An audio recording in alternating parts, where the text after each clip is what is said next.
साहित्य सरिता में मैं डॉक्टर बबीता जायसवाल आप सबसे एक बार फिर मुखातिब हूँ। आज मैं आपके समक्ष आधुनिक हिंदी साहित्य के छायावादी काव्यधारा के मूर्धन्य कवि, नाटककार, कथाकार जयशंकर प्रसाद की कहानी गुंडा का परिचय और पाठ लेकर प्रस्तुत हूँ। ये कहानी दिल्ली विश्वविद्यालय के बीकॉम के पाठ्यक्रम में संकलित है। जयशंकर प्रसाद की ये कहानी मानवीय संवेदना और राष्ट्र के जातीय गौरव की ऐतिहासिक गरिमा को उजागर करने वाली कहानी है। कहानी की पृष्ठभूमि में विश्व की प्राचीनतम नगरी काशी, जिसे आज वर्तमान काल में हम बनारस के नाम से जानते हैं, और भारत में ब्रिटिश राज के दूसरे गवर्नर जनरल वॉरेन हेस्टिंग्स तथा काशी के राजा चेत सिंह के संघर्ष के काल की कहानी है। ये काल 1772 से 1781 के समय का है। प्रसाद जी ने बड़े ही नाटकीय ढंग से बिंबात्मक शैली में इस कहानी के नायक ननकू सिंह का खाका खींचते हुए इस कहानी की शुरुआत की है। प्रस्तुत कहानी गहन रागात्मक अनुभूति के साथ शुरू होती है। इसमें सात्विक प्रेम के दर्शन होते हैं। एक ऐसे दृढ़ चरित्र के व्यक्ति की कहानी है जिसके अंतर्गत सारे गुण विद्यमान हैं, लेकिन फिर भी उसे काशी का गुंडा कहते हैं। जो समाज की निगाह में गुंडा है, भ्रष्ट है, उत्पाती है, झगड़ालू और डाकू है, वेश्यागामी है, अराजक है और निरंकुश है, जो पूरे शहर में आतंक मचाता है, जिससे पूरा बनारस भयभीत है, परेशान है, खफा है, लेकिन वास्तविकता ठीक इसके विपरीत है। ये समाज की नजरों में बनाई गई उसकी छवि है, लेकिन वास्तविकता एकदम अलग है। कहानीकार ने पूरी संवेदनाओं के साथ ननकू सिंह के चरित्र को और उसके चरित्र की बारीकियों को उभार कर प्रस्तुत किया है। आज से लगभग 250 वर्ष पहले बनारस की राजनीतिक और सामाजिक और प्रशासनिक और भौगोलिक दशा का खुलासा इस कहानी से हो जाता है। इतिहास के पन्नों से अंग्रेजों की करतूत और उसमें भागीदारी निभाने वाले मुल्ला मौलवियों को राज विरोधी काशीराज चेत सिंह के प्रति की गई दुर्संधि के यथार्थ को पूरी शिद्दत के साथ इस कहानी में उजागर किया गया है। पन्ना राजा चेत सिंह, वॉरेन हेस्टिंग्स, ननकू सिंह, इन ऐतिहासिक पात्रों और साथ में दुलारी, मलूकी, बोधी सिंह, चेतराम काल्पनिक पात्रों से सजी हुई कहानी अपने आप में अप्रतिम है। गुंडा वस्तुतः गुंडा नहीं है, वह उस शक्तिहीन भ्रष्ट वातावरण में शहर के मजलूमों को, गरीबों को, कमजोरों को, आरक्षितों का रक्षक बनकर के ननकू सिंह उभर कर सामने आता है। उन सब का एक प्रकार से तारनहार जैसा बन के सामने आता है ननकू सिंह पात्र। वह चरित्रहीन नहीं है, लोग उसे चरित्रहीन कहते हैं, समझते हैं, उसकी छवि ऐसी बनाई हुई है। वह चरित्रहीन नहीं है, वेश्यागामी भी नहीं है। वेश्या का गाना अवश्य सुनता है, लेकिन वेश्यागामी नहीं है। दुलारी जैसी नाचने गाने वाली जो स्त्री है, उसके चरित्र पर, उसके साथ रहने पर भी, उसका गाना सुनने पर भी वह कहीं पर भी अपने मन मस्तिष्क पर, अपने चरित्र पर दाग लगने नहीं देता है, बल्कि दुलारी मन ही मन उसे नमस्कार करती है, उसका आदर करती है। ननकू सिंह बनारस के प्रतिष्ठित अभिजात जमींदार परिवार से संबंधित है, लेकिन काशीराज महाराजा बलवंत सिंह द्वारा पन्ना को जबरदस्ती अपनी पत्नी बनाए जाने के घटना के कारण से ननकू सिंह का इतिहास कहीं न कहीं इस बात से जुड़ जाता है। वह अपनी अम, हृदय के टूटने पर या अगाध स्तर पर कहीं न कहीं पन्ना के प्रति आखिरी सांस से शव तक समर्पित है। लेकिन पन्ना के प्रति वह अपनी इस प्रेमात्मक अनुभूति, रागात्मक अनुभूति को कहीं भी वासना के कीचड़ से मलिन होने देता ही नहीं है। प्रेम की पराकाष्ठा इस रूप में है जिसे हम आदर्श कह सकते हैं। इसमें किसी के प्रति यदि भावना भी है तो लेश मात्र भी उसके प्रति कलुषित भावना या उस प्रेम का वासनात्मक रूप कहीं पर भी इस कहानी में ननकू सिंह के पात्र में झलकता ही नहीं है।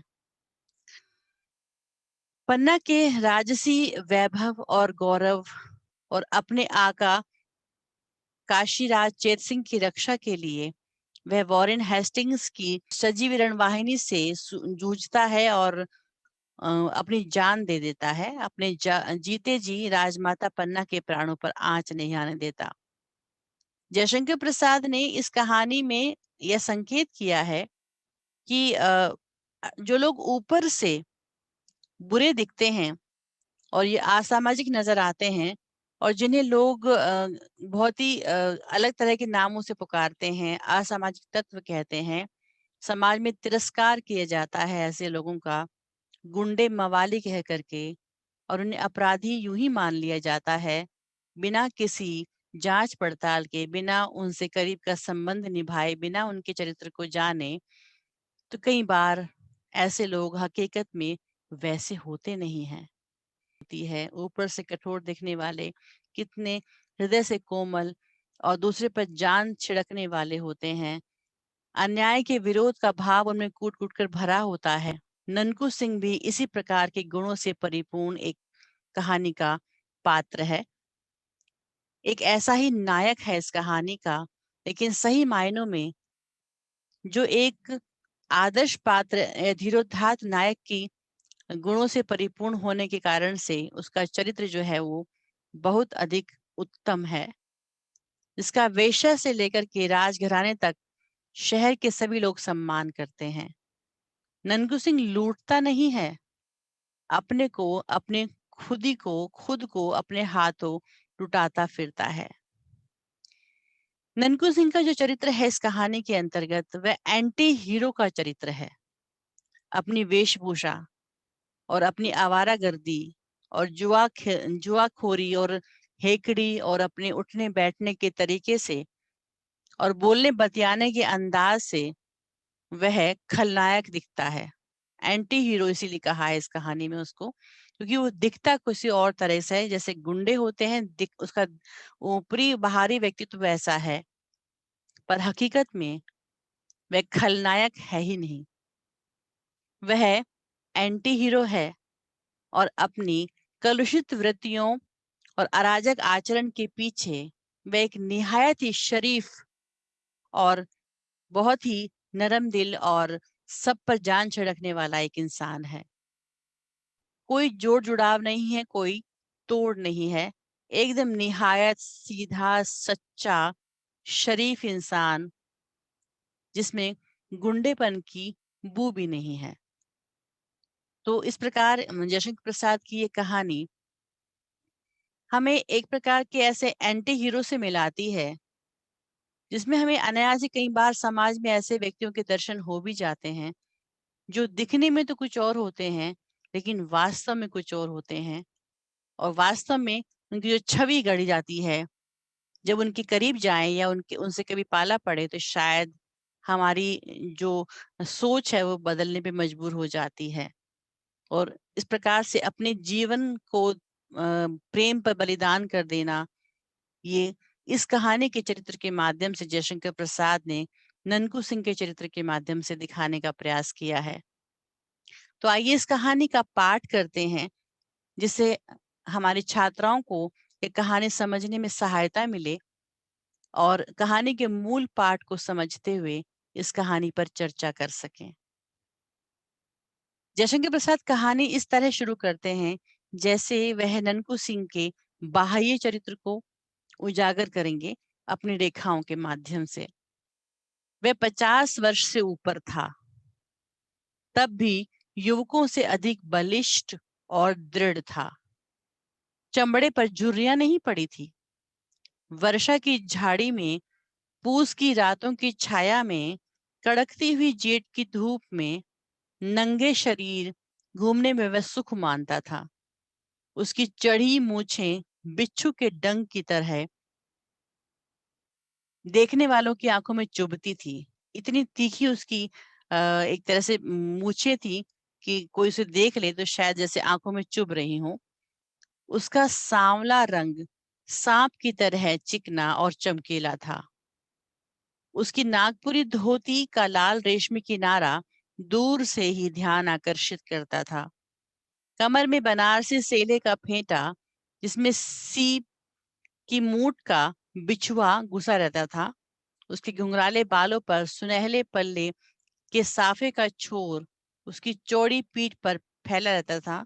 ऊंचे कंधे पर टिका हुआ चौड़ी धार का गंडासा, यह थी उसकी धज, उसकी शान। वह पंजों के बल जब चलता था तो उसकी नसें चटाचट बोलती थीं। वह गुंडा था। ये ननकू सिंह का जयशंकर प्रसाद ने बाह्य चित्रण किया है शब्द चित्र के माध्यम से कि वह देखने में कैसा था। देखने में उसकी छवि हमें अंदाजा हो जाती है कि वो एक तरह से गुंडे की छवि है। वो जिस प्रकार से अपने कंधे पर गंडासा लेके चलता है, उसकी पैरों की नसें चटाचट बोलती हैं, उसकी चढ़ी हुई मूछें हैं, बिच्छू के समान डंक की तरह दिखने वाली मूछें हैं, और उसका सांवला रंग है सांप की तरह चिकना। ये उसकी बाहरी छवि है, इसको देखकर कि कोई भी धोखा खा सकता है। ये इंसान अच्छा तो कम से कम नहीं हो सकता। लेकिन जब हम कहानी पढ़ते हैं तो ये सारी की सारी धारणाएं हमारी खत्म हो जाती हैं। ईसा की 18वीं शताब्दी के अंतिम भाग में काशी नगरी वह नहीं रह गई थी जो जो रूप उसका पहले था, जिसमें उपनिषद के अजात शत्रु की परिषद में ब्रह्म विद्या सीखने के लिए, पढ़ने के लिए विद्वान ब्रह्मचारी आया करते थे। गौतम बुद्ध और शंकराचार्य के धर्म दर्शन के वाद विवाद कई शताब्दियों से लगातार मंदिरों और मठों के ध्वंस और तपस्वियों के वध के कारण प्राय बंद से हो गए थे। काशी का वातावरण एकदम बदल चुका था, वहां पर अनाचार फैल चुका था। अब मंदिरों में, मठों में ध्वंस और तपस्वियों का वध होने लगा था। अर्थात अत्याचार और अनाचार फैल गया था उस काशी नगरी के अंदर। एक समय ऐसा आया था, यहाँ तक कि पवित्रता और छुआछूत में कट्टर वैष्णव धर्म भी उस विशृंखलता में, नए आने वाले धर्म के उन्माद में, धर्म का उन्माद सबसे बड़ा उन्माद कहा जाता है, उस उन्माद में अपनी असफलता देख करके काशी में अघोर रूप धारण कर रहा था। धर्म जो है अघोर रूप में सामने आ रहा था काशी के अंदर। उसी समय, ऐसे विपरीत समय में समस्त न्याय और बुद्धिवाद को शस्त्र बल के सामने झुकते देखकर काशी के विच्छिन्न और निराश नागरिक जीवन ने एक नए संप्रदाय की सृष्टि की। जब सब जगह अंधेरा छा गया, सब जगह अनाचार फैलने लगा, तो उसी जनता में से, उसी समस्त न्याय के पक्षधर में से जब देखा कि बुद्धिवाद शस्त्र बल के सामने झुक रहा है और कमजोरों पर अत्याचार हो रहा है, धर्म की हानि हो रही है, तो काशी के नागरिकों में से ही एक नया संप्रदाय उठ खड़ा हुआ। वीरता जिसका धर्म था, इस संप्रदाय का, इन लोगों का जिन्होंने इस प्रकार से बीड़ा उठाया था कि अब हम काशी की रक्षा करेंगे, उनका धर्म क्या था?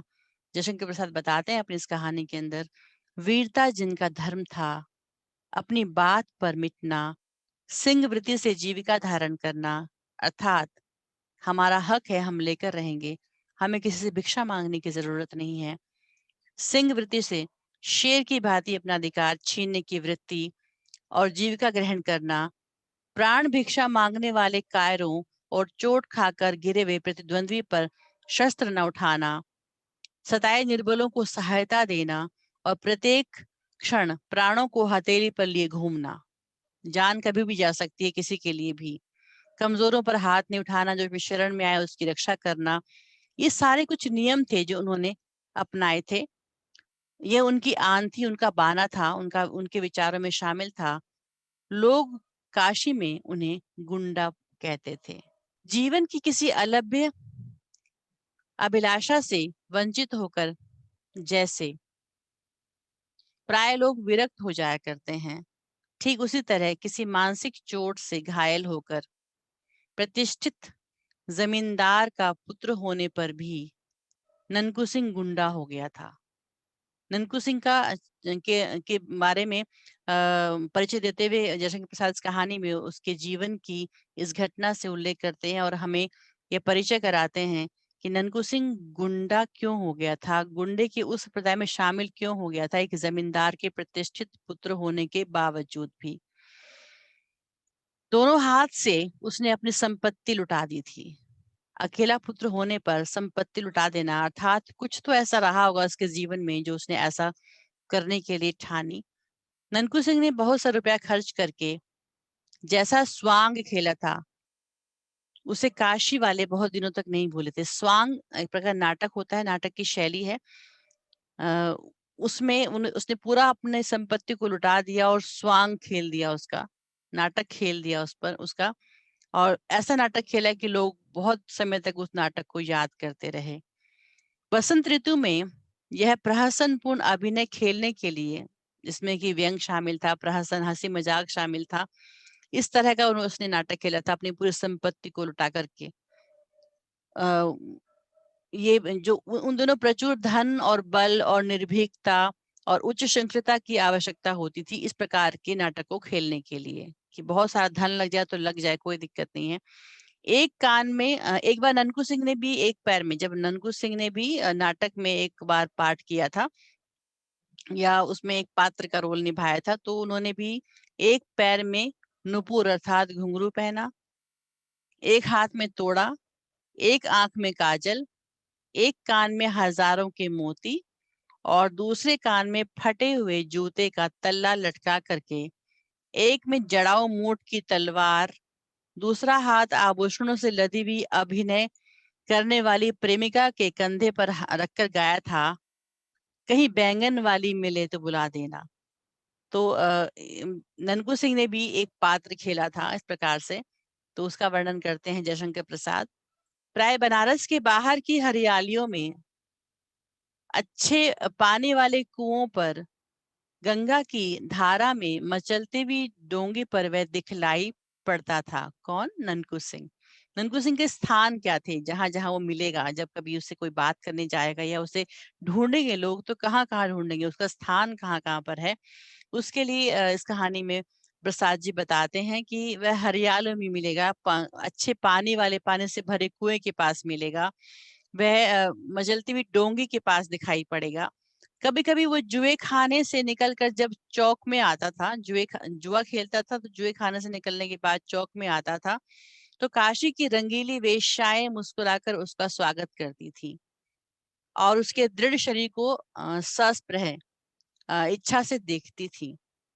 वह तमोली की ही दुकान पर बैठकर उनके गीत सुनता था और ऊपर कभी जाता नहीं था। मतलब ननकू सिंह के चरित्र का ये विशेषता है कि वो वैश्या के उन घरों के नीचे तमोली की दुकान पर ही बैठ करके उनके गीत सुनता था, कभी भी वो वैश्याओं के उस घर में कभी गया नहीं। जुए की जीत का रुपया मुट्ठियों में भर भर कर उनकी खिड़कियों में वह इस तरह से उछालता था कि कभी कभी समाज के जो लोग हैं, जो अन्य लोग हैं जिन्हें वो पैसा नहीं मिल पाता था, जो वो मुट्ठियों में भर भर करके उनकी खिड़कियों में फेंकता था, वेश्याओं की खिड़कियों में, कि जो जुआ में जीतता था, तो कभी कभी जो समाज के अन्य लोग होते हैं आसपास के, जिनको ये मिल नहीं पाता था, तो अपना सिर सहलाने लगते थे और तब वह ठठाकर हंस देता था। जब कभी लोग कोठे के ऊपर चलने के लिए कहते थे कि चलिए कोठे के ऊपर, तो वह उदासी का सांस खींचकर चुप हो जाया करता था। अभी वह अभी वंशी के जुआ खाने से निकला था, तो शायद आज वो हार गया था, तो आज उसकी कौड़ी ने साथ न दिया। 16 परियों में नृत्य में उसका मन भी न लगा। मन्नू तमोली की दुकान पर बैठते हुए उसने कहा, आज शायद अच्छी नहीं रही मन्नू, आज मुहूर्त अच्छा नहीं रहा, आज मैं हार गया। आज पैसा नहीं कमा पाया ताकि मैं मुट्ठी में भर के उन खिड़कियों में से दोबारा से उड़ा सकूं। ऐसा हो नहीं पाया आज। मन्नू कहता है, क्यों मालिक, चिंता किस बात की? हम लोग किस दिन के लिए हैं? और सब आप ही का तो है। अरे बुद्धू ही रहे तुम, ननकू सिंह कहता है। इस कहानी में संवाद भी बहुत महत्वपूर्ण है। ननकू सिंह कहता है, अरे बुद्धू ही रहे तुम। ननकू सिंह जिस दिन किसी से लेकर जुआ खेलने लगे, उस दिन समझ लेना वह मर गए। इतना स्वाभिमानी कि लुटाने में माहिर है, लेकिन किसी से कभी लेकर के कोई चीज नहीं खेलेगा, किसी का एहसान नहीं लेगा, तो उस दिन समझना कि वो मर गए। तुम जानते नहीं कि मैं जुआ खेलने कब जाता हूँ? जब मेरे पास एक पैसा नहीं होता। उसी दिन नाल पर पहुंचते जिधर बड़ा पैसे की ढेरी होती है, वहीं पर मैं उसी को बदता हूँ, उसी को चुनता हूँ और फिर उसी पे दांव लगाता हूँ और दांव आता भी है और मैं जीत भी जाता हूँ। बाबा कीनाराम का ये वरदान है मुझे। कीनाराम बाबा का नाम लेता है और कहता है कि मुझे उनका वरदान है कि जो मुझे कभी भी मैं हारता नहीं हूँ। तब मन्नू बोलता है, तो तब तब आज क्यों मालिक? आज क्या हुआ? आज कैसे हार गए? पहला दांव तो आया था, फिर 2-4 हाथ बदने पर सब निकल गया। तब भी लो, यह 5 रुपए बचे हैं। ऐसा नहीं कि नहीं है मेरे पास, 5 रुपए भी हैं। 1 रुपया तो पान के लिए रख लो और 4 दे दो मलुकी कथक को, जो कथक है। और कह दो कि दुलारी से, जो गाने वाली दुलारी है, उसको कह दो कि आए और गाना सुना दे। गाने के लिए कह दो दुलारी से। हाँ, वही एक गीत जो मुझे पसंद है, विलेमी विदेशी रहे। ननकू सिंह की बात सुनते ही मलुकी अपने गांजे की चिलम पर रखने के लिए अंगारा चूर चूर ही कर रहा था कि चिलम को सुलगाने के लिए। वह उठकर खड़ा हुआ, घबराकर उठ खड़ा हुआ। यह सीढ़ियों पर दौड़ता हुआ चढ़ गया। चिलम को देखता ही ऊपर चढ़ा, मतलब कि इतनी जल्दी से चढ़ा कि चिलम को देखते हुए ही चढ़ा, इसलिए उसे चोट भी लगी। पर ननकू सिंह की भ्रकुटी देखने की शक्ति उसमें नहीं थी। मतलब ननकू सिंह ने अगर एक बार कह दिया है कि दुलारी को बुलाकर लाओ, तो एक क्षण में जाना उसके उसके लिए जैसे पत्थर की लकीर हो, कि अगर भ्रुकुटी तन गई ननकू सिंह की, तो कितना खतरनाक है वो भी ये भी जानता है।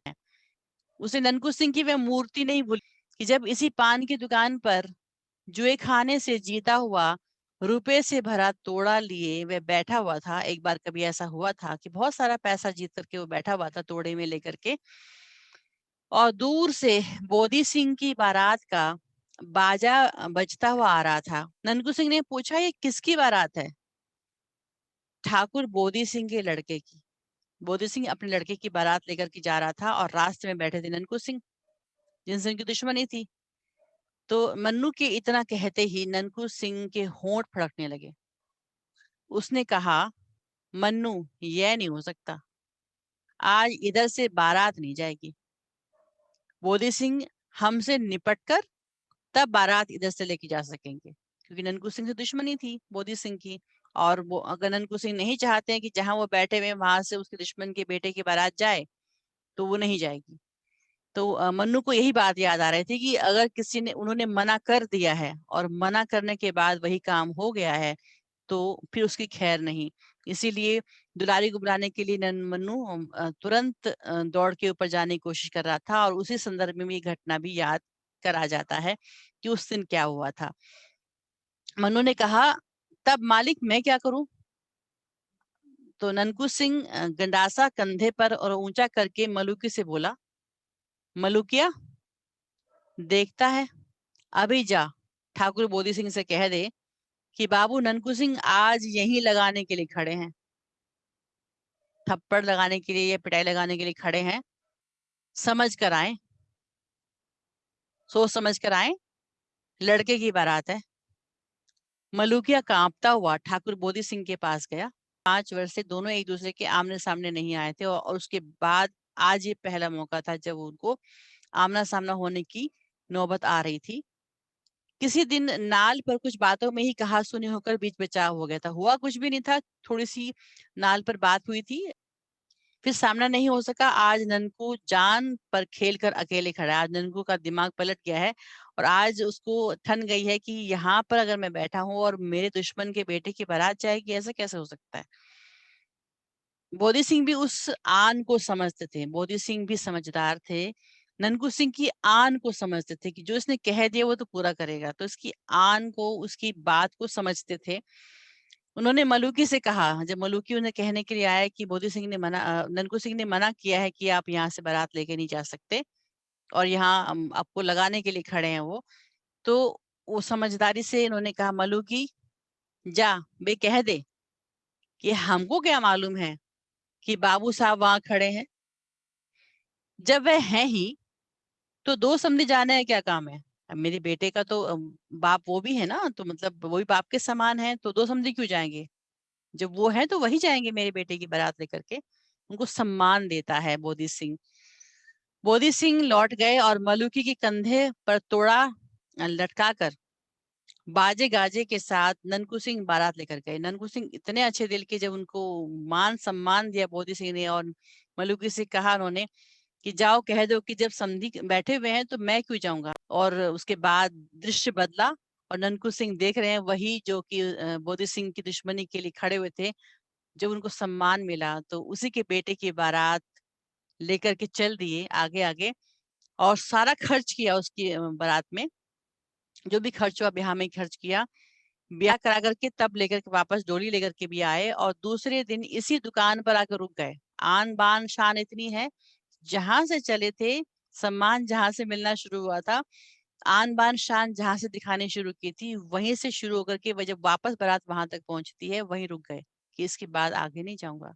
लड़के को और उसकी बारात को उसके घर भेज दिया। मलुकू को भी 10 रुपया मिला था उस दिन, मलुकू को याद है। फिर ननकू सिंह की बात सुनकर बैठे रहना, मतलब उन्होंने ये घटना इसीलिए बताई कि ननकू सिंह की बात सुनकर बैठे रहना और वो काम ना करना मतलब मौत को दावत देने के बराबर है। तो इसलिए दुलारी को बुलाने के लिए कहते ही मलूकी जो है वो भागता है ऊपर की तरफ और ऐसे बैठे रहना यम को न्योता देने जैसी ही एक बात थी। उसने जाकर दुलारी से कहा, हम ठेका लगा रहे हैं, तुम गाओ, तब तक बल्लू सारंगी वाला पानी पीकर आता है, तब तक तुम शुरू करो। बाप रे, कोई आफत आई है क्या बाबू साहब। सलाम कहकर दुलारी ने खिड़की से मुस्कुराकर झांका था कि ननकू सिंह उसके सलाम का जवाब देकर दूसरे एक आने वाले को देखने लगे। दुलारी ने ऊपर से कहा कि बस जल्दी क्या है, अभी आती हूँ। इतने में ननकू सिंह ने देखा कि कोई आ रहा है। हाथ में हरोती की पतली सी छड़ी, आंखों में सुरमा, मुंह में पान, मेहंदी लगी हुई लाल दाढ़ी जिसकी सफेद जड़ दिखाई पड़ रही थी, कुब्बेदार टोपी, चोंच वाली टोपी जो होती है, छकलिया अंगरखा और साथ में लैसदार परत वाले 2 सिपाही, कोई मौलवी साहब हैं। ननकू सिंह हंस पड़ा।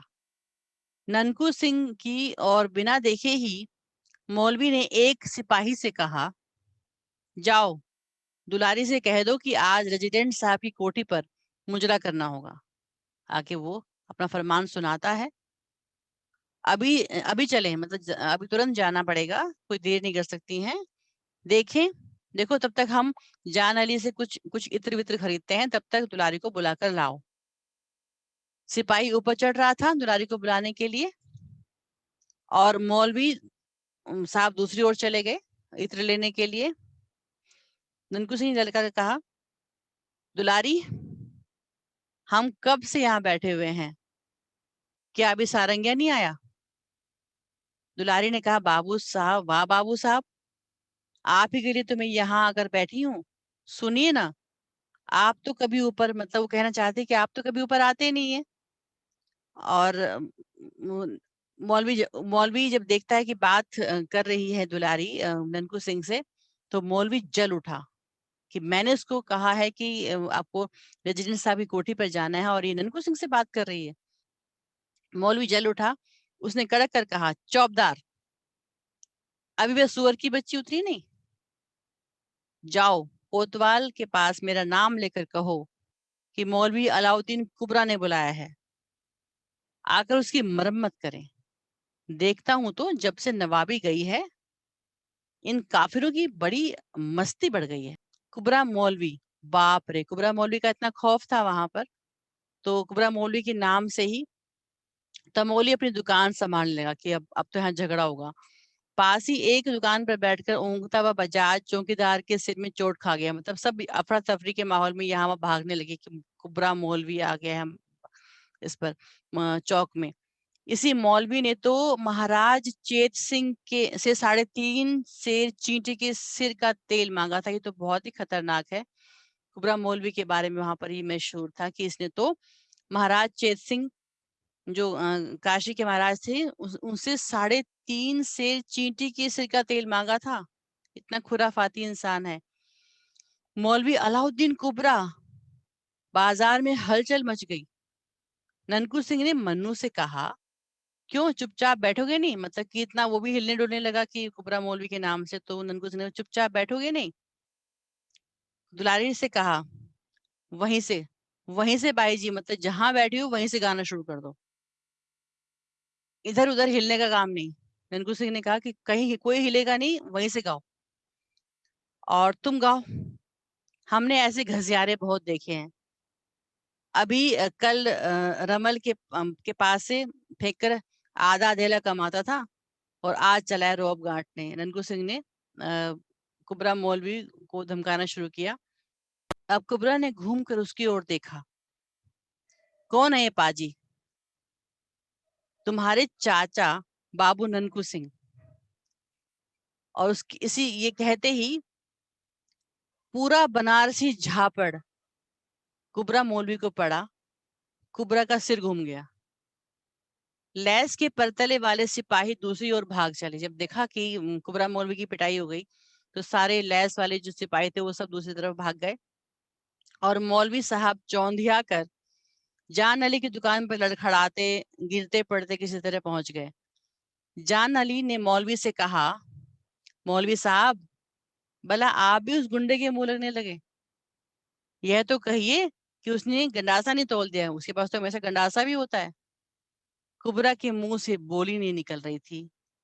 उधर दुलारी गा रही थी, विलमी विदेश रहे। ननकू सिंह को वही पसंद था और वो वहां पर गाना गा रही है, यहाँ मौलवी जी पिट गए। विलमी विदेश रहे, गाना पूरा हुआ, कोई आया गया नहीं, किसी की हिम्मत नहीं हुई आने जाने की। तब ननकू सिंह धीरे धीरे टहलते हुए दूसरी ओर चले गए। थोड़ी देर में एक डोली रेशमी पर्दे से ढकी हुई आई। साथ में एक चौबदार था। उसने दुलारी को राजमाता पन्ना की आज्ञा सुनाई कि राजमाता पन्ना आई है डोली में। उस आज्ञा के साथ दुलारी के पास ये संदेशा आया। दुलारी चुपचाप डोली पर जा बैठी। डोली धूल और संध्या काल के धुएं से भरी हुई बनारस की तंग गलियों से होकर शिवालय घाट की ओर जा रही थी। श्रावण का अंतिम सोमवार था। राजमाता पन्ना शिवालय में बैठकर पूजन कर रही थी। दुलारी बाहर बैठी हुई कुछ अन्य गाने वालियों के साथ में भजन गा रही थी। आरती हो जाने पर फूलों की अंजलि बिखेर कर पन्ना ने भक्ति भाव से देवता के चरणों में प्रणाम किया। फिर प्रसाद लेकर बाहर आते ही उन्होंने दुलारी को देखा। उसने खड़ी होकर के हाथ जोड़कर कहा, मैं पहले ही पहुंच जाती, क्या करूं? वह कुबरा मौलवी निगोड़ा आकर रेजिडेंट की कोठी पर जाने के लिए कहने लगा। घंटों इस झंझट में बीत गए। सरकार, मैं तो पहले आ जाती। तो वो एक प्रकार से अपनी दलील देती है राजमाता पन्ना को कि आपने जो मुझे बुलाया था, मैं तो बहुत पहले आ जाती, लेकिन वहां पर वो घटना हो गई। मुल्ला कुबरा मौलवी वहां पर बैठा और उसके बाद वहां पर झगड़ा हो गया। वो एक संकेत देती है उस घटना का। कुबरा मौलवी, जहां सुनती हूँ उसी का नाम। सुना है कि उसने वहां भी आकर कुछ, फिर न जाने क्या सोचकर बात बदलते हुए पन्ना ने कहा, हाँ, हाँ, फिर क्या हुआ? तुम कैसे वहां से आ सकी? बाबू ननकू सिंह उधर से आ गए। मैंने कहा, सरकार की पूजा पर मुझे भजन गाने को जाना है और ये जाने नहीं दे रहा है। उन्होंने मौलवी को ऐसा झापड़ लगाया कि उसकी हेकड़ी भूल गई और तब जाकर मुझे किसी तरह यहाँ आने की छुट्टी मिली। दुलारी बताती है राजमाता पन्ना को कि मुझे आपके यहाँ पर वो आने नहीं दे रहा था, और उसके बाद कुबरा मौलवी ने जब ज़बरदस्ती अपने साथ ले जाने की बात कही, तो ननकू सिंह ने मुझे बचाया। ननकू सिंह ने उसको एक झापड़ लगाया और उसके बाद ये झगड़ा खत्म हुआ, तो मैं आपके डोली पर आकर के बैठ पाई। कौन? बाबू ननकू सिंह। राजमाता पन्ना ननकू सिंह का नाम सुनती है। दुलारी ने सिर नीचा करके कहा, अरे क्या सरकार को नहीं मालूम? बाबू निरंजन सिंह के लड़के। उस दिन जब मैं बहुत छोटी थी, वो घटना याद दिलाती है बचपन की। जब मैं छोटी थी, आपकी बारी में, आपके उपवन में, आपके बगीचे में झूला झूल रही थी। जब नवाब का हाथी बिगड़ करके आ गया था, बाबू निरंजन सिंह के कुंवर अर्थात उनके बेटे ने ही तो उस दिन हम लोगों की जान बचाई थी। तो कहानी में एक ट्विस्ट आता है और हमें अंदाजा होता है कि राजमाता पन्ना और दुलारी के बगीचे में जब कोई हाथी आया था बचपन में और बिगड़ करके, तो ननकू सिंह ने उनकी जान बचाई थी। राजमाता का मुख उस प्राचीन घटना को याद करके, स्मरण करके न जाने क्यों विवर्ण हो गया, अर्थात लाल हो गया। फिर अपने को संभाल कर उन्होंने पूछा, तो बाबू ननकू सिंह उधर कैसे आ गए? क्योंकि राजमाता पन्ना जानती हैं कि दुलारी तो वेश्या है। तो वो जानना चाहती है कि ननकू सिंह क्या उसके घर में आते हैं या वो उधर कैसे आ गए? तो दुलारी ने मुस्कुराकर सिर नीचा कर लिया। दुलारी राजमाता पन्ना के पिता की जमींदारी में रहने वाली वेश्या की लड़की थी।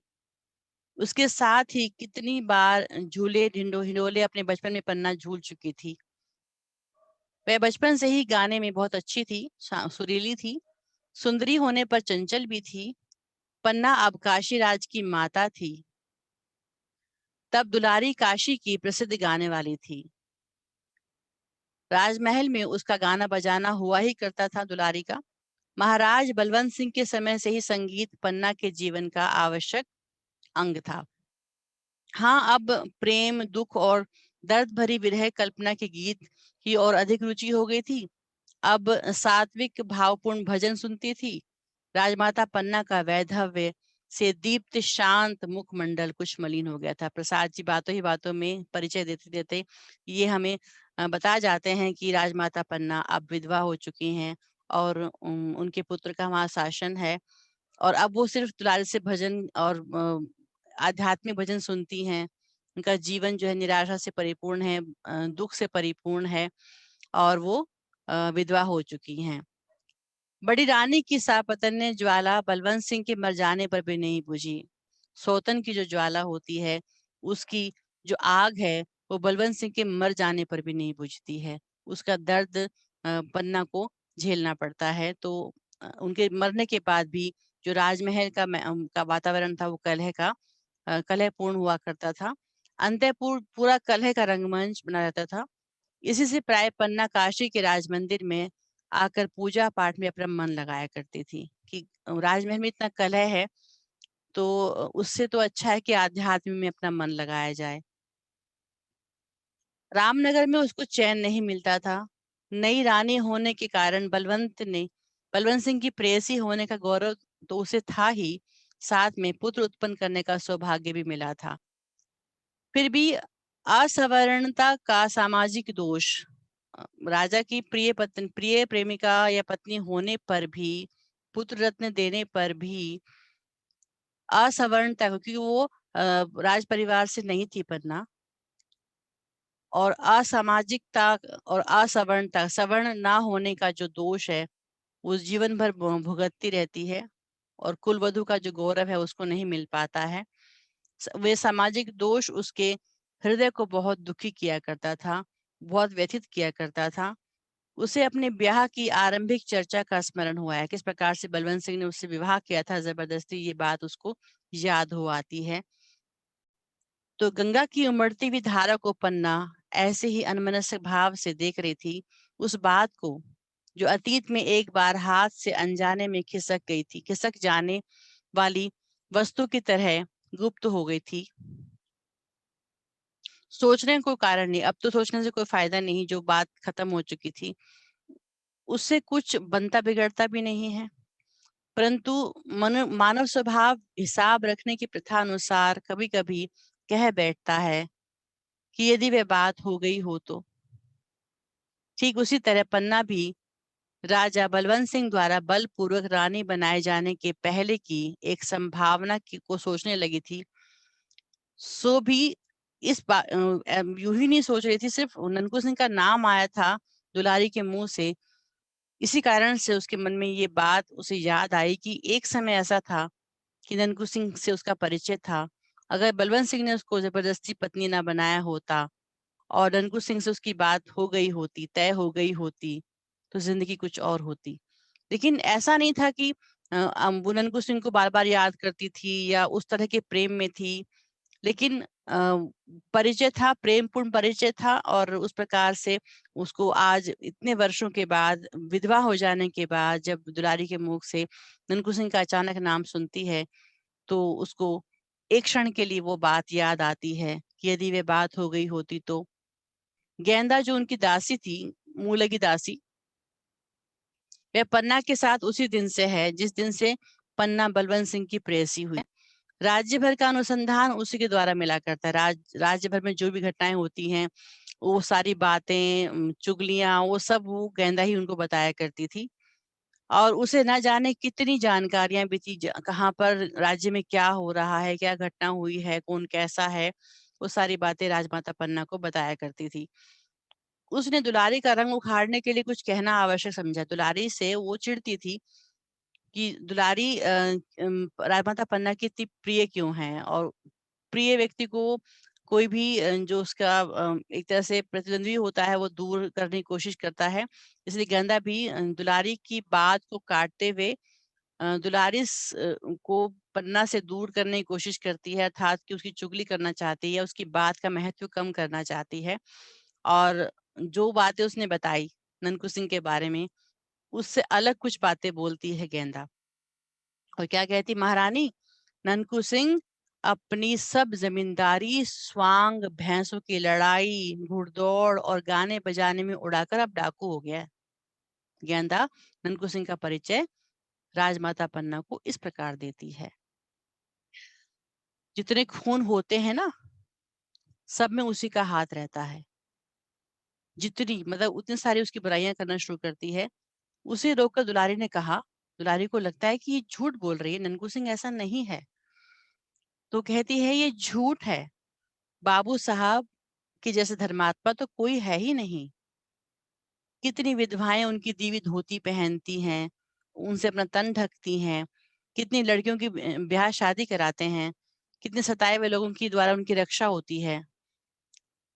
रानी पन्ना के हृदय में एक तरलता उद्वली। जब दुलारी की बात सुनती हैं राजमाता पन्ना, तो उनके मन में एक तरलता सी पैदा हो जाती है। उन्होंने हंसकर कहा, दुलारी, वे तेरे यहाँ आते हैं ना, इसीलिए तो उनकी उनकी बुराइयां नहीं सुन पाती है, उनकी हिमायत लेती है। नहीं सरकार, शपथ खाकर कहती हूँ, बाबू ननकू सिंह ने आज तक कभी मेरे कोठे पर पैर भी नहीं रखा। राजमाता न जाने क्यों इस अद्भुत व्यक्ति को समझने के लिए चंचल हो उठी। कैसा अद्भुत व्यक्ति है कि आज भी बिल्कुल उसे सात्विक जीवन को जी रहा है। कैसे कैसा व्यक्ति, उसको जानने के लिए, उसको समझने के लिए उद्यत हो उठी, चंचल हो उठी। वो उन्होंने तीखी नजरों से देखा कि अब और कुछ मत कहो उसके बारे में, और कोई बात ही मत करो उसके लिए। चुप रहने का उन्होंने संकेत दिया। वह चुप हो गई। पहले पहर की शहनाई बजने लगी। दुलारी छुट्टी मांगकर डोली पर बैठ गई। तब गेंदा ने कहा, सरकार, आजकल नगर की दशा बहुत बुरी है। दिन दहाड़े लोग लूट लिए जाते हैं। सैकड़ों जगह नाल पर जुए में लोग अपना सर्वस्व गंवा देते हैं। सब के सब ननकू सिंह की बुराइयां दोबारा से उसने करनी शुरू कर दी। बच्चे फुसलाए जाते हैं। गलियों में लाठियां और छुरा चलने के कारण टेढ़ी भौएं कारण बन जाती हैं। उधर रेजिडेंट साहब से महाराज की अनबन चल रही है। राजमाता चुप रही, सुनती रही गेंदा की बात कि जितनी बुराइयां करनी है, वो समझ रही थी कि वो ननकू सिंह को बदनाम करना चाहती है या उसके बारे में ऐसी बातें बताना चाहती है जो वो नहीं करता। दूसरे दिन राजा चेत सिंह के पास रेजिडेंट मारगेहम की चिट्ठी आई। चेत सिंह चूंकि पन्ना के पुत्र हैं और बलवंत सिंह के वारिस हैं, जो अब राजा हैं उनके पास, और जो रेजिडेंट मार्क है उनकी चिट्ठी उनके पास आती है, जिसमें नगर की दुर्व्यवस्था की कड़ी आलोचना थी कि नगर में बहुत कोहराम मचा हुआ है, क्योंकि कुबरा मौलवी की पिटाई हो गई थी नुक्कड़ पर। तो ये घटना पहुंच गई रेजिडेंट साहब तक। तो उन्होंने चेसिंग को एक लेटर जारी कर दिया कि दुर्व्यवस्था हो रही है नगर की, और बड़ी आलोचना की उन्होंने। डाकुओं और गुंडों को पकड़ने के लिए उन पर कड़ा नियंत्रण रखने की सहमति भी दी कि उन पर नियंत्रण रखा जाए, ऐसे डाकू जो खुले घूम रहे हैं, जो मारते पीटते हैं। कुबरा मौलवी वाली घटना का भी उल्लेख था, कुबरा मौलवी ने जाके वहां शिकायत भी की। और उधर हेस्टिंग्स के आने की सूचना भी थी कि हेस्टिंग्स भी आने वाले हैं, उससे पहले नगर का माहौल ठीक हो जाना चाहिए। शिवालय घाट और रामनगर में हलचल मच गई।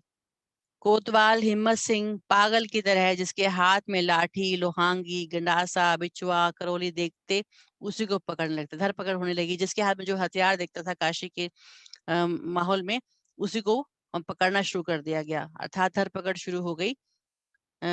एक दिन ननकू सिंह सुंभा के नाले के संगम पर ऊंचे से टीले पर घनी हरियाली में अपने चुने हुए साथियों के साथ दूधिया छान रहे थे, भांग छान रहे थे।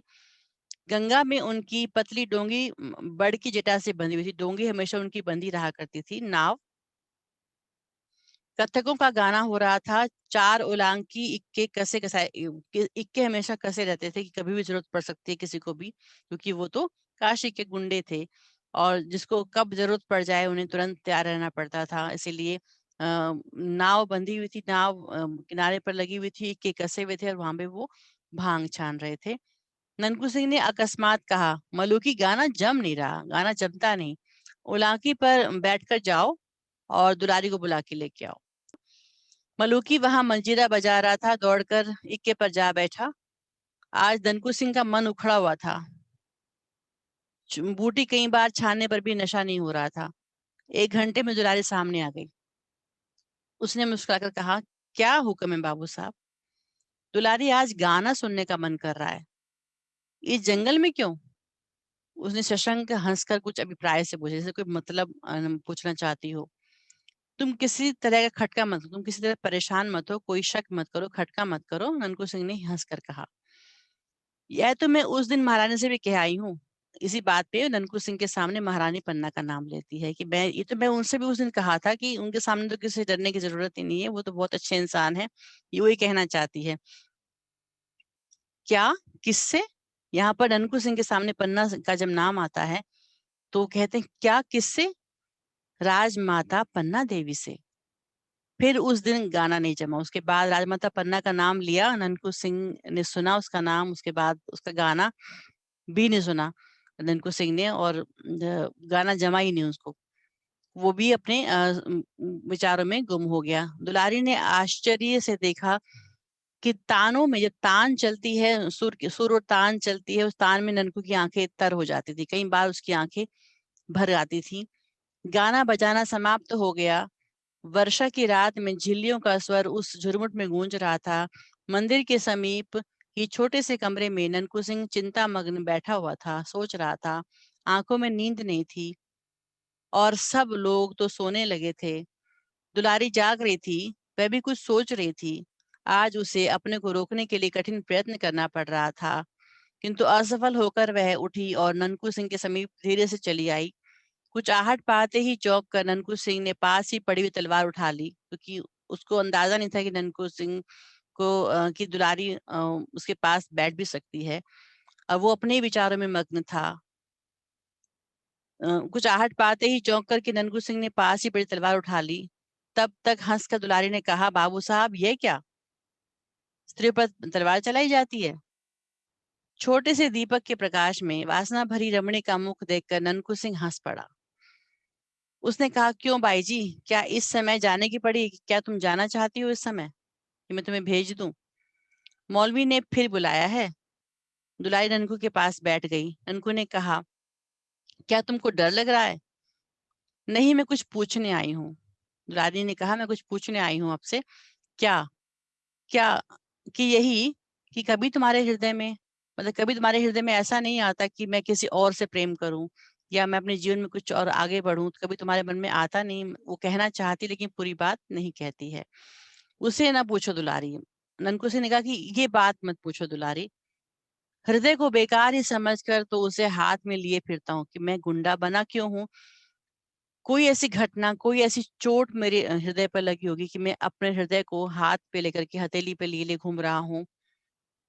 कोई कुछ कर देता है, कुचलता, चीरता, उछालता, मर जाने के लिए सब कुछ तो करता हूँ, पर मरने नहीं पाता। दुलारी के सामने ननकू सिंह कहता है कि मैं अपने हृदय को हाथ में लेकर घूम रहा हूँ, मरना चाहता हूँ पर मर नहीं पाता हूँ। मेरा हृदय कुचलता है, कोई फेंकता है, कोई कोई उछालता है, कोई चीरता है। इतना दर्द सहन करता हूँ लेकिन मैं मर नहीं पाता हूँ। मरने के लिए भी कहीं खोजने जाना पड़ता है। आपको काशी का हाल क्या मालूम? न जाने घड़ी भर में क्या हो जाए। दुलारी उनको सूचना देती है कि काशी का हाल बहुत बुरा है।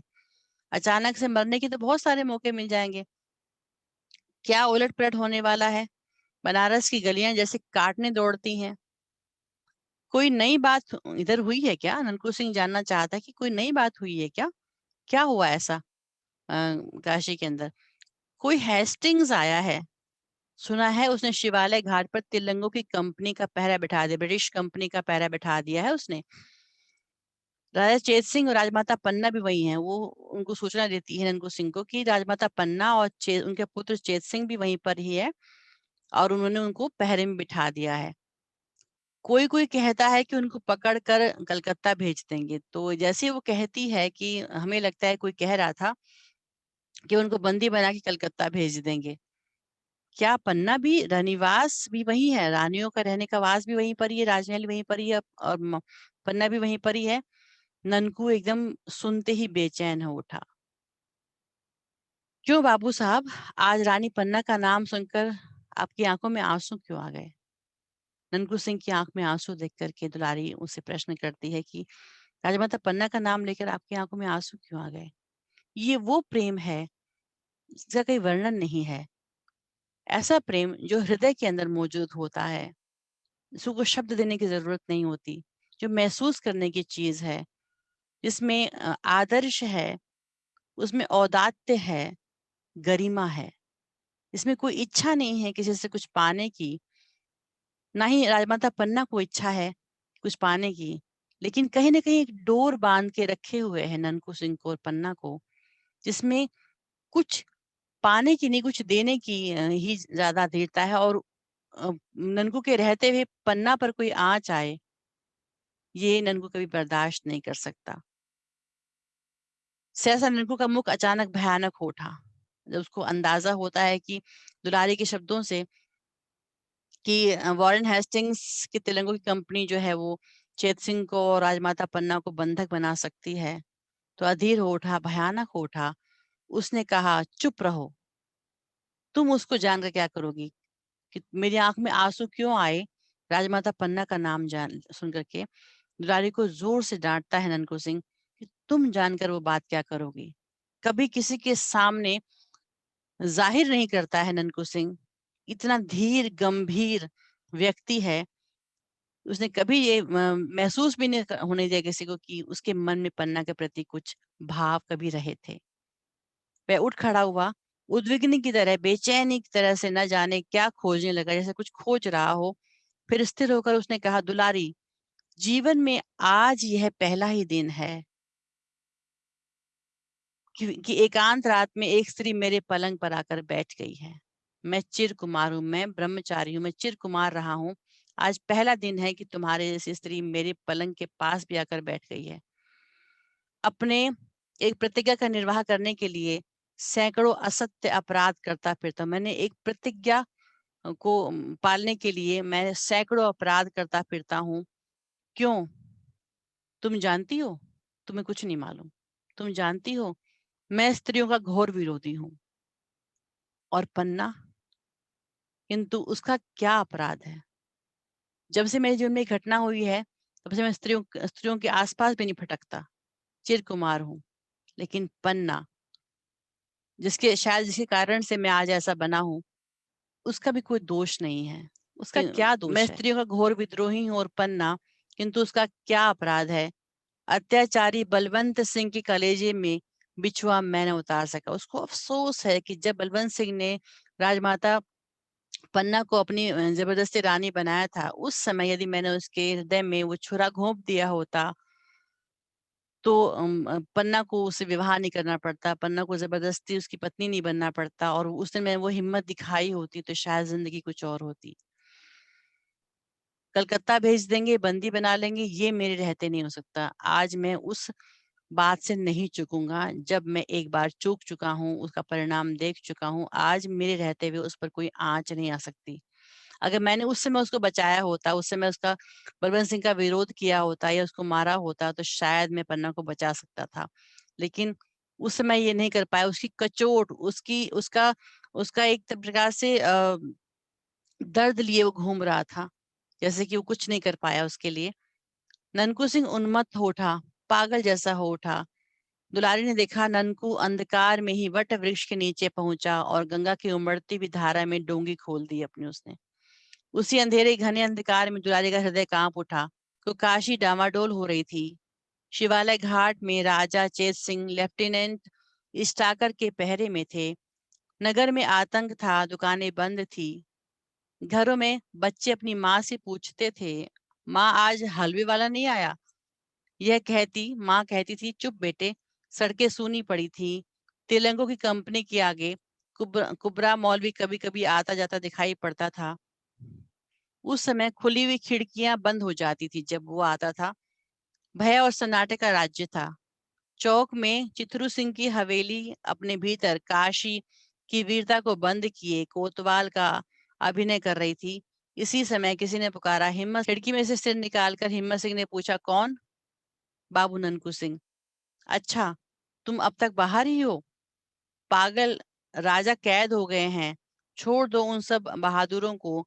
हम एक बार इनको लेकर शिवालय घाट, राजा को कैद कर लिया है वॉरेन हेस्टिंग्स की उन तेलंगों की कंपनी ने। इन सबको छोड़ दो, अब हमें शिवालय घाट की ओर जाना होगा। ठहरो, कहकर हिम्मत सिंह ने कुछ आज्ञा दी। सिपाही बाहर निकले। ननकू सिंह की तलवार चमक उठी। भीतर सिपाही भीतर भागे। ननकू सिंह ने कहा, नमक हराम और चूड़ियां पहन लो।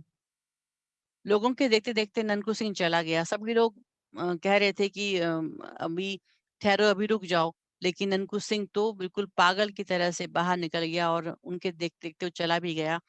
कोतवाली के सामने फिर सन्नाटा हो गया। ननकू सिंह उन्मत्त था, एकदम पागल की तरह से घूम रहा था। उसके थोड़े से साथी उसकी आज्ञा पर जान देने के लिए उतारू थे, जो उसकी एक इशारे पे जान दे सकते हैं। वह नहीं जानता था कि राजा चेत सिंह का क्या राजनीतिक अपराध है। उसे इस बात से कोई मतलब नहीं था कि चेत सिंह ने क्या अपराध किया है ऐसा, जो उसको बंदी बनाया गया है। उसने कुछ सोचकर अपने थोड़े से साथियों को फाटक पर गड़बड़ मचाने के लिए, उनको भ्रम में डालने के लिए भेज दिया। इधर अपनी डोंगी लेकर शिवालय की खिड़की के नीचे धारा काटता हुआ पहुंचा। किसी तरह निकले हुए पत्थर में रस्सी अटकाकर उस चंचल डोंगी को उसने स्थिर किया। जो डोंगी हिल रही थी, उसको उसने पत्थर में रस्सी बांधकर उसको स्थिर कर दिया और बंदर की तरह उछल कर खिड़की के भीतर हो आया, जहां पर अंदर चेत सिंह वहां पर बंदी बनाए हुए थे। उस समय वहां राजमाता पन्ना और राजा चेत सिंह से बाबू मनियार सिंह कह रहे थे, आपके यहाँ रहने से हम लोग क्या करें? मतलब आप यहाँ पर हैं, हमें क्या करना चाहिए? यह समझ में नहीं आ रहा है।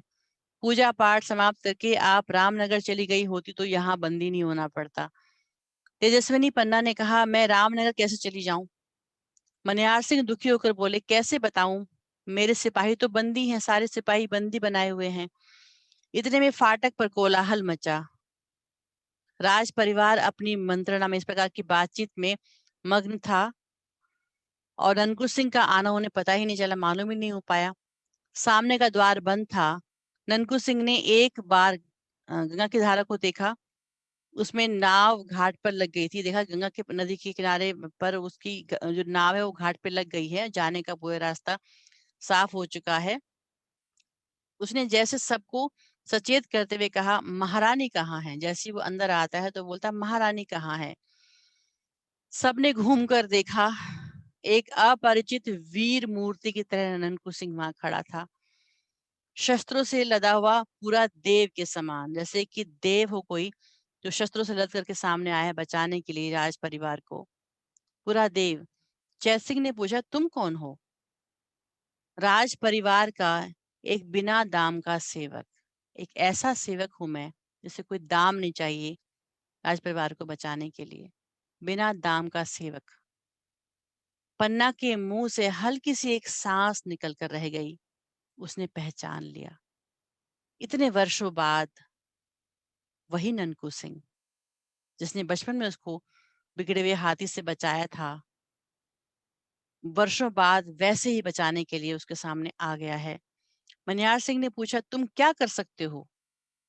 मैं मर सकता हूँ। पहले महारानी को डोंगे पे बिठाइए, नीचे दूसरी डोंगी पर अच्छे मल्लाह हैं, फिर बात कीजिए, उसके बाद बात कीजिए।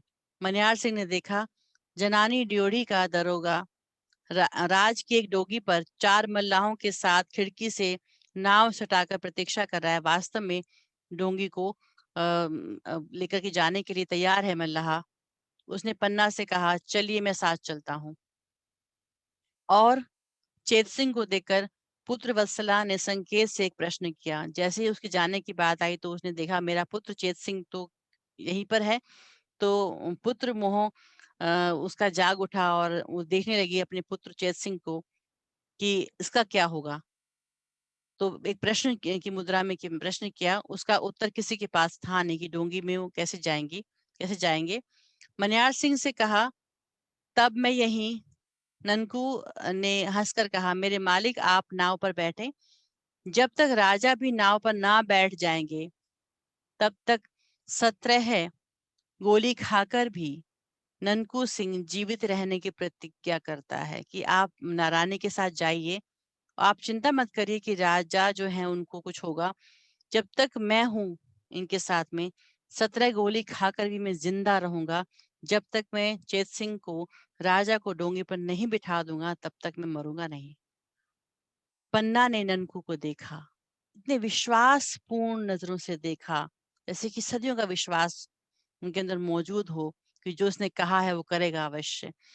पन्ना ने ननकू को देखा, एक क्षण के लिए चारों आंखें मिली जिनमें जन्म जन्म का विश्वास ज्योति की तरह चमक रहा था। ये प्रेम का विश्वास।